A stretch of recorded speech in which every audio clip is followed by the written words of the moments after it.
My will or his will? My will or his will? See, I grew up understanding that there's this thing called free will, which means I can do what I want to do when I want to do it. But as I studied Joshua, I understood that I really don't have free will. I have a choice of will. The choice that I have is to serve the gods of the fathers beforehand or serve the Lord our God. This particular text happened back early on after the Exodus.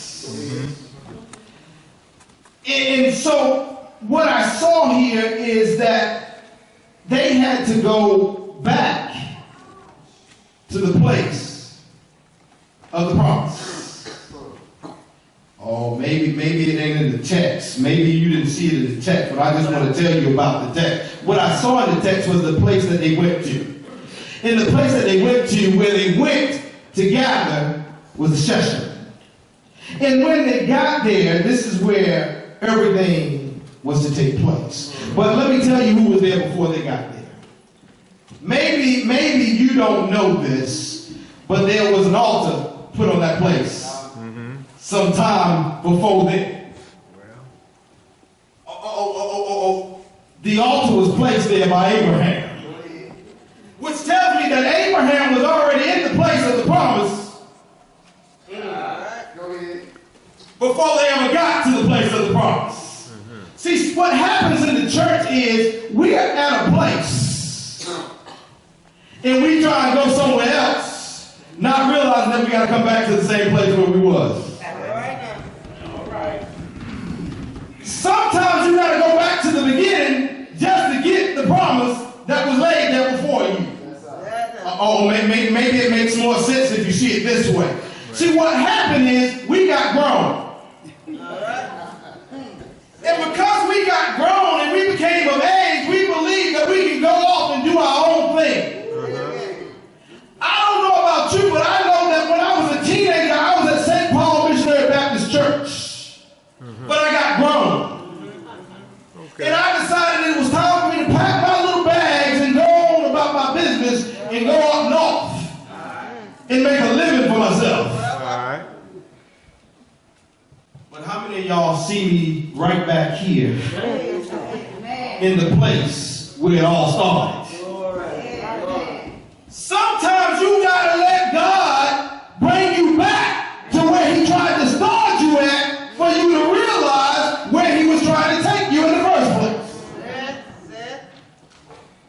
Joshua was letting them know, listen, we're going back and we're going to take the land. Moses ain't with us no more. I have to do what God has called me to do.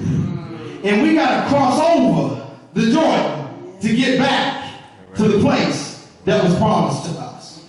Now, just by sight here, I can realize that when they got there, they saw some things that looked a little familiar to them. And what I realize is that things look familiar to you because God has already shown it to you. All right. Go ahead. See, you ever been to a place where you walked into a room and you're trying to look around and you see some things and you're like, I've seen this before. Maybe you need to realize what God was doing here to them is he was letting them see some familiar things that they'll realize that it was already given to you. All you had to do was come and get it. Okay. So we went back to the beginning. Was it his will or their will? Because if it was his will, then they gonna get what belongs to him. If it was their will, now watch this because there's some more scripture that comes before that 24th chapter. There's a lot verses that come before that 24th. See, that 24th chapter is his farewell. That's him saying goodbye to the people.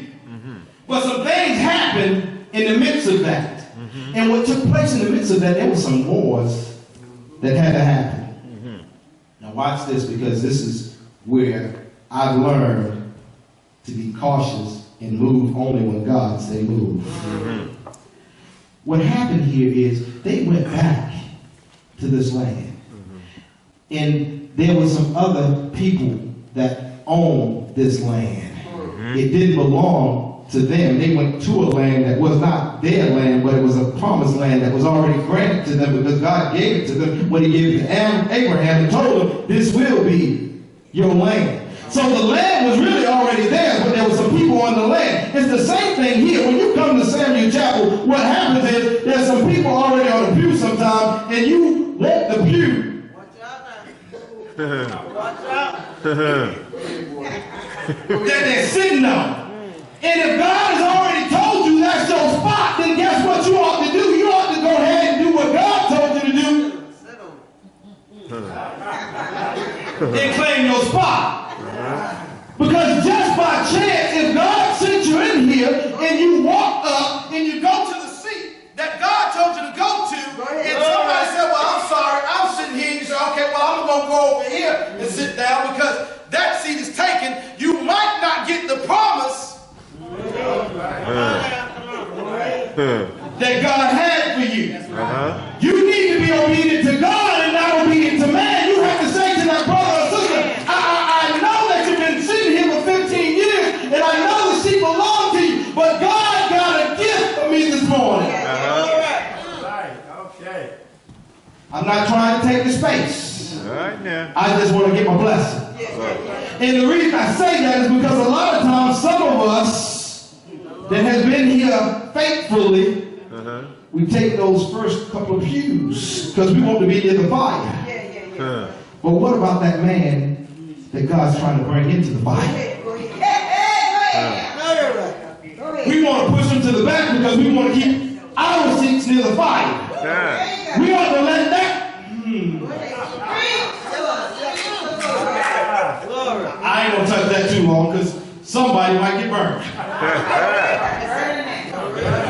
But here's the problem. Here's the problem.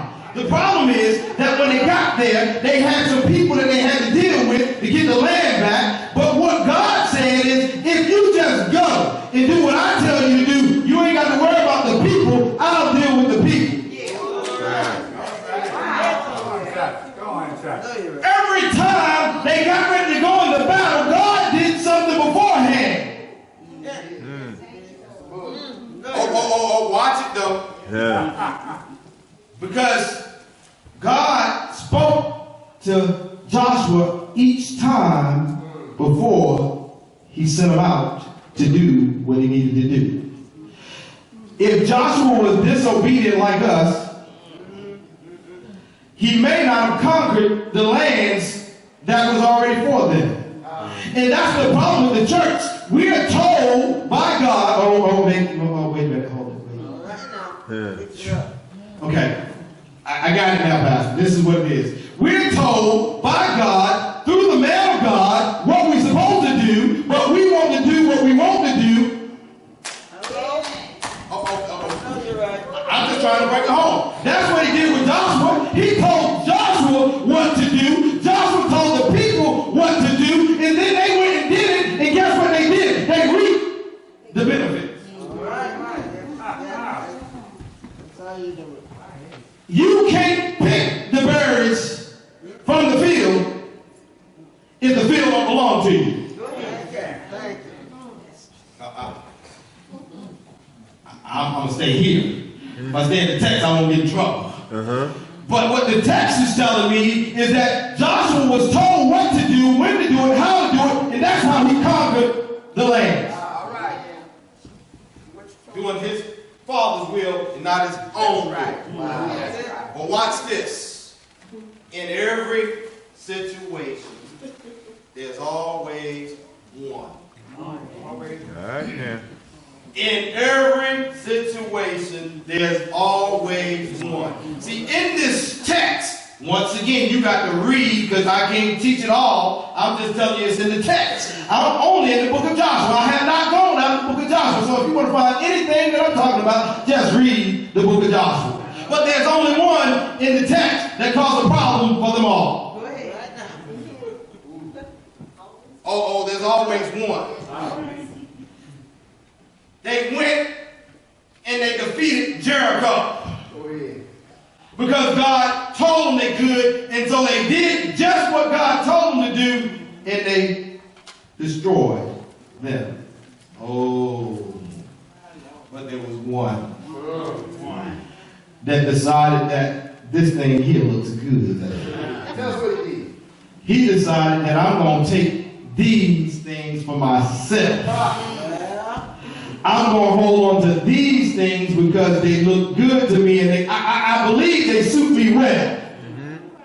See, sometimes we come into a place and we take stuff that don't belong to us, and we try and run it and control it and rule it, and it ain't ours to deal with, and then God let us stumble and fall, and we're wondering why we're stumbling and falling and can't.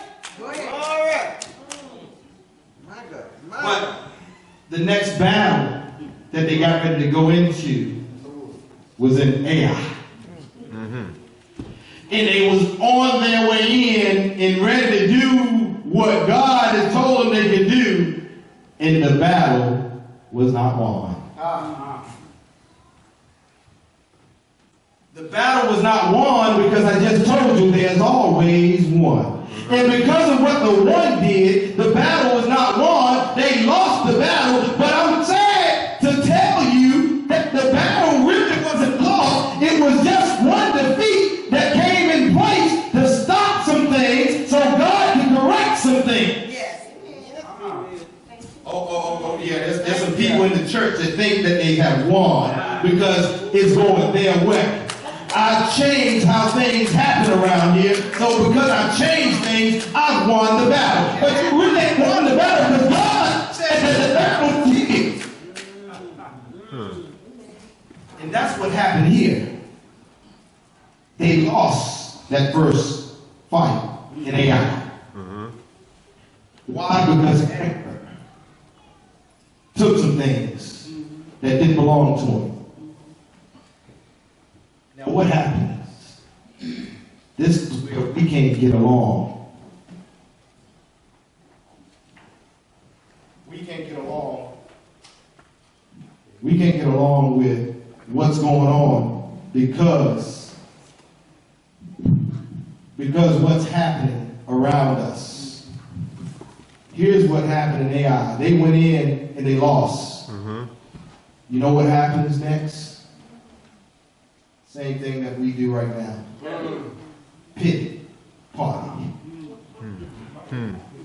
When something don't go quite the way that we think it should go in the outset, we ready to sit down and take pity and say, I ain't going no further because I didn't win just then. It didn't work out the way I wanted to work out. Pastor said we going left and some people go right, and because they went right, everybody else said, well, I ain't going nowhere else.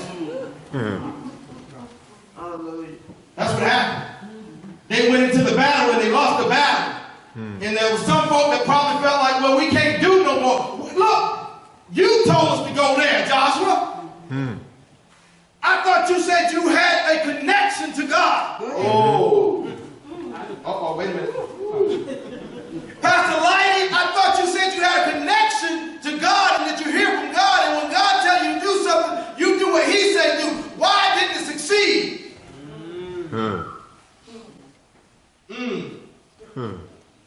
Just maybe it ain't him.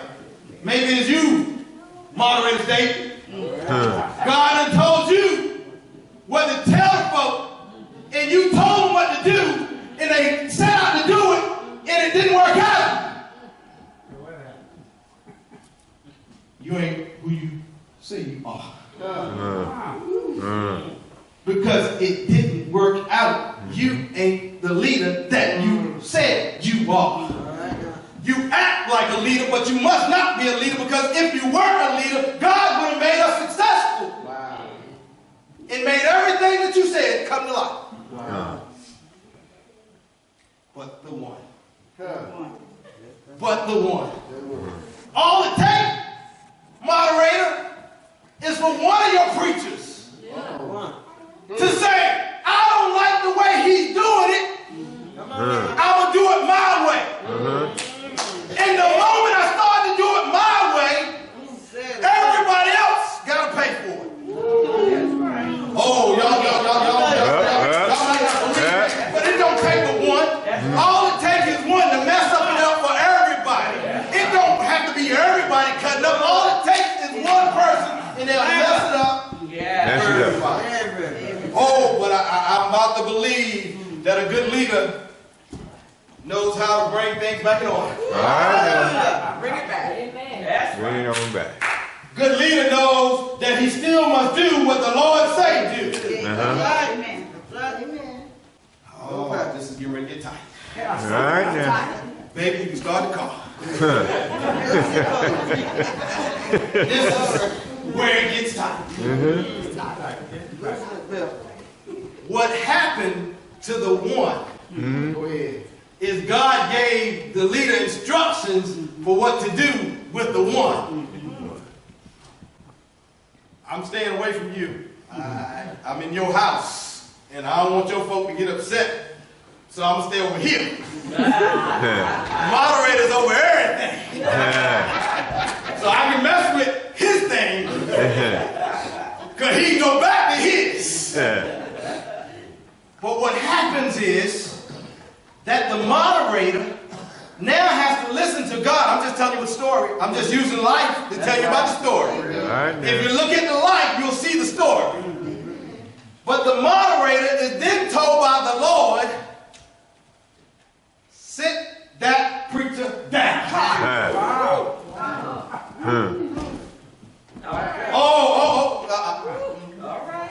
I'm just telling you what the text said. You want me to make sure I'm in the scripture. Somebody might have read it. The scripture didn't say sit him down. The scripture said kill him. Okay. I'm giving you a break. I didn't have the moderator say kill him. I had the moderator sit him down. But the text said kill him and destroy everything that he has hands on. Sit him down and take all the things that he got his hands on so that we can move forward. I'm just trying to stay in the text. But because the moderator is here, I can mess with the moderator. And I'm so glad you're here. Because I didn't want to have to tell Pastor Lighting to sit an officer down. I might not ever see the light of the church again. And it ain't nothing wrong with me saying it. It's the truth, but it hurts. Because the truth hurts. If I tell the truth, it's going to hurt you. The problem is, you come to church, we don't tell the truth, we just preach to make you happy. Hold it now. And the one thing that I've learned since I started serving God, if you ain't happy with me, it's all right. Tell it like it is. I ain't the bastard. You can't fire me. This is called evangelism. I can go out and evangelize and go home. But I got to tell you the truth. I got to tell you the truth. I cannot come here and tell you what I want to make you feel good and let you go home, because if you go home, you're going home the same way. So I'm going to say this and then I'm going to get to my last point. Here's what you have to realize. You don't want to be the one. You don't want to be the one. Because the one is the hindrance for the all. If you have one problem, us know about apples. Use apples as an example. You take one apple and put it in the middle of the bushel. And let it start to rot. And the whole bushel is going to rot. Oh, you might think that it's got to start from the core to rot the outside. But let me tell you the truth of the matter is you can take that same apple and put it on top of the bushel and let it start to rot. And it will still rot the whole thing. Oh, moderator, back to you. If you take the apple out of the basket, if you take the rotten core out of the basket, you still might save the bushel. Nice, isn't it? That's right. All right now. If you take the bad seed That's right. out of the group, you still might be able to save the group. All right. And I'm going to close my book. All right. Because this is the last point. I want you to understand that Joshua said, as for me in my house, I will serve the Lord. Yes. Let me tell you why he decided to serve the Lord. He decided to serve the Lord. If you go and read from about that 10th chapter up to the 21st chapter, you'll see that they conquered a lot of things. Amen. They took a lot of land. Amen. They took a lot of things because what? God gave it to them. Amen. And because of that, they were thankful to God. Yeah. And so what Joshua said is because of what God has done for me, I'm going to serve the Lord. Oh. In your hearing this morning, down around that last verse, about that 19th, 20th verse, I think I read in there that Joshua told them that no, you ain't gonna serve him.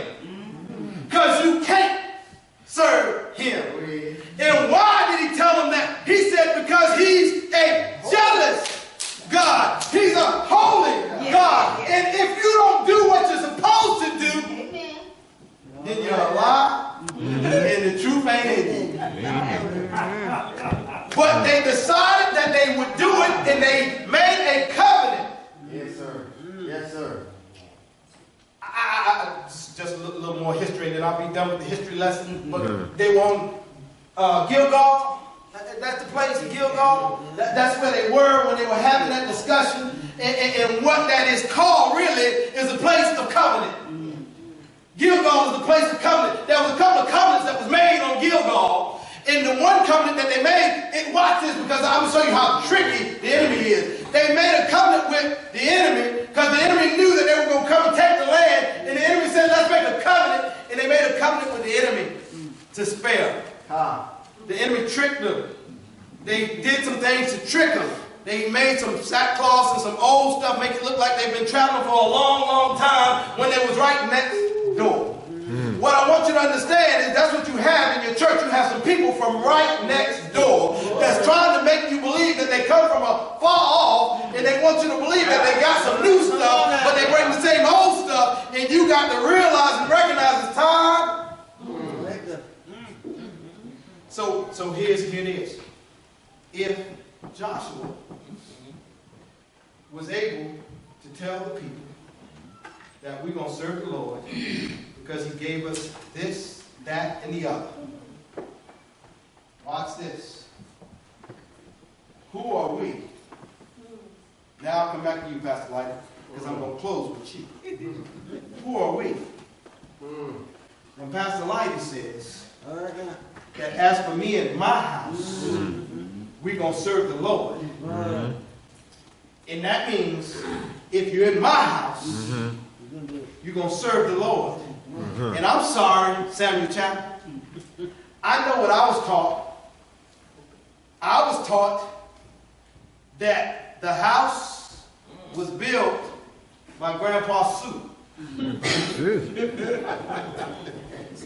Okay, moderator, am I wrong? I seem to lost the people. Ain't that what we were taught as little was coming up, that the house was built by these folk, and because it was built by these folk, it belonged to these folk. Instead of belonging to the person that God has given it to.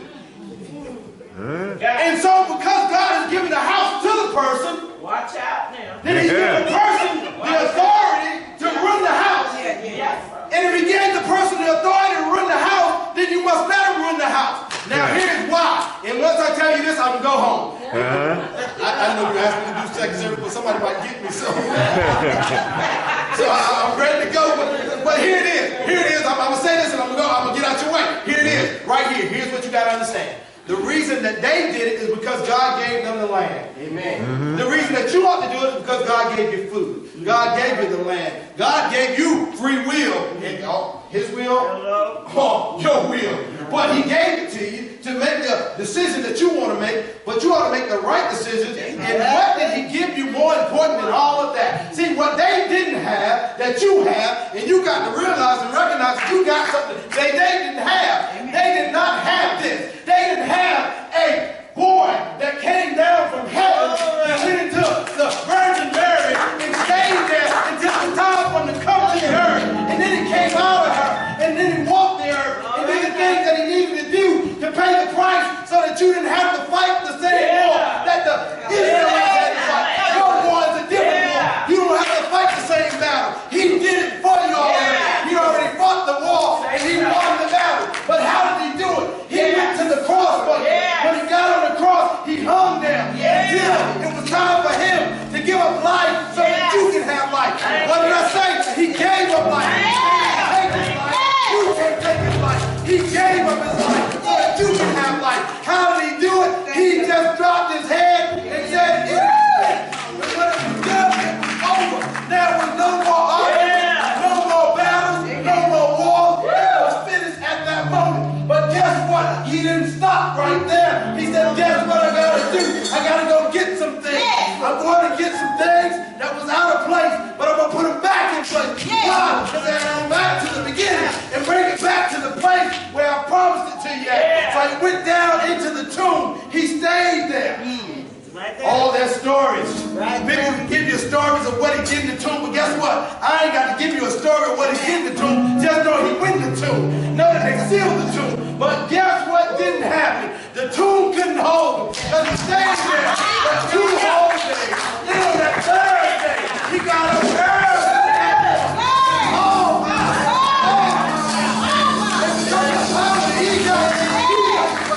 You can win the battle, you can fight the wars, but God has already conquered. Yes, sir. Hallelujah. Thank you, Lord. Ask. You already done. Ask. Thank you. For me, my house, I will serve the Lord.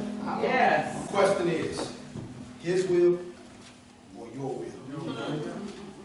If you're doing your will, I'm about to believe that you're not serving the Lord. Amen. Say it again. I don't believe, that's a song, right? That he brought me this far to lead me. And because of that, I know that he's already won the battle. Yes. And if he's won the battle, why are we still fighting? Amen. Why does the church still fight? God has already won the battle.